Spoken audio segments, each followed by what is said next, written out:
Hello, my name is Kudus Lawal. I go to Stanford University and I study chemical engineering. I transferred to Stanford this academic year, and before I transferred, I was at Ossos Community College, where I had a very amazing experience. But after coming to Stanford, I realized that there are so many opportunities available for students of colors that are in the STEM field that I didn't know about.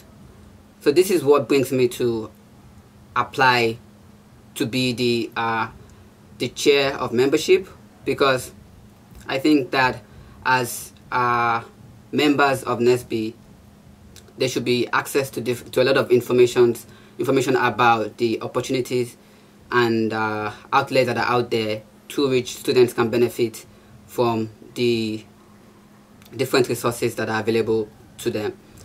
So as chair of membership, I would like to make this opportunities not only available to four-year colleges, but also to community colleges, and I would like to actually emphasize the importance of making these opportunities available to high school students that are aspiring to go into the STEM field.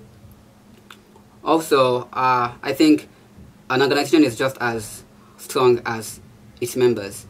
So I think it is important that we build a strong membership that not only participate in activities, but also share the pride of what it means to be part of NSBE. And so I hope to do this by making information from the leadership trickle down to the members seamlessly. So I hope that you'll consider my vote and vote for me as the chair of membership, because I would not only make member participation my priority, but also make sure that I am an advocate for NSBE members in Region 6. Thank you.